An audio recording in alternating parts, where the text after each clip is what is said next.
video of our multi-video seller series, we shall look at 12 factors that are important when considering property valuation and pricing to sell.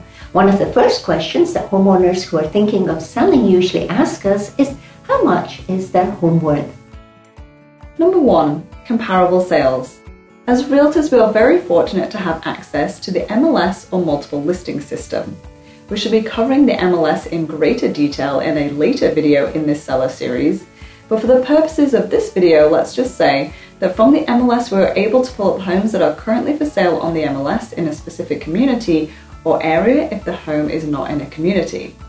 We are also able to obtain details of the homes which are under contract and those which have sold.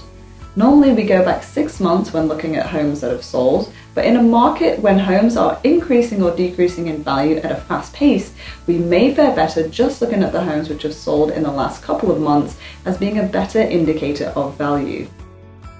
Number 2. Comparable market analysis. We call the process by which we obtain an approximate value for a home a comparable market analysis, or CMA. Basically, we try to find comparable homes to the subject property whose value we are trying to gauge, and we then make monetary adjustments for the differences between the two properties. Appraisers who perform an appraisal or valuation of the home for a buyer's lender have studied at length to know how to select the most appropriate comparable homes and how to then adjust for the differences.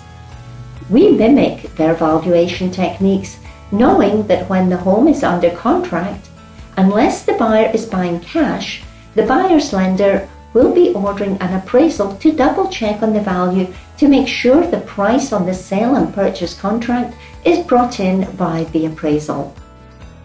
Number 3. Choosing comparable homes. It is usual to use multiple homes as comparables in a CMA. The more homes we can use, the more accurate is the assessment of value. 4 to 6 homes is the most usual if that many can be indeed found close to the subject property. If not, then we shall go outside the community or area and look at homes in a similar type of community not far from the subject property. An appraiser will also do this if there are no comparable homes to be found on the doorstep of the subject property. Number 4. What makes a good comparable home? CMAs are most easy to perform in a cookie-cutter type of community where there are many homes which have the exact same size as and have the same exact floor plan as the subject home. If the size, condition of a home, lot size, outlook and pool or no pool status is exactly the same as the subject property, then that would be deemed to be a very good comparable to use in the valuation. The expectation being that two alike properties would be sold at a fairly similar price. Number 5. Price adjustments. Things that can affect the value of a home and for which adjustments should be made are size, age, condition, upgrades and refurbishments, lot size, view, and the presence and condition of large appliances, fencing, porch and pool. Additionally, it is not only the age of the actual home which can affect value. The age of what we term large ticket items, those which would cost a lot of money to replace such as a roof or air conditioner, are also determinants of value. Number 6. Does furniture add value? It is not usual to attribute any additional value to furniture, furnishings, electronic equipment such as TV sets, linens, cookware, crockery, or any other items which are left for the buyer of a vacation type home. Since the buyer is intending to use the home as a vacation home, those are customarily left at no charge for both the convenience of the buyer and the seller, who would be hard-pressed to dispose of those items from afar. In a non-vacation type home, a seller may sometimes be able to negotiate for the buyer to purchase certain items of furniture or electronic equipment separate from the sale of the home if these are items which the buyer wishes to purchase. Number 7. Adjusting for a changing market. In a changing market, value can change throughout the duration of a listing period whilst a home is on the market.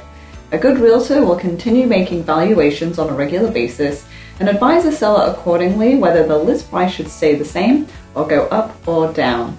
Moving on now from valuation, let us look now at pricing to sell, as after all, is that what a seller wishes to do? Pricing to sell requires a lot of skill. priced too high and the home will have the same appeal as stale bread after spending a long time sitting on the market unsold. The skill is in finding that sweet price spot at which the home will sell for the maximum amount of money in a reasonable amount of time. Number 9. Aspirational pricing. Pricing high, or what we term aspirational pricing, can mean that the best opportunity to sell is passed by as a home tends to receive the maximum amount of viewings when it is first placed on the market, unless of course it is priced too high.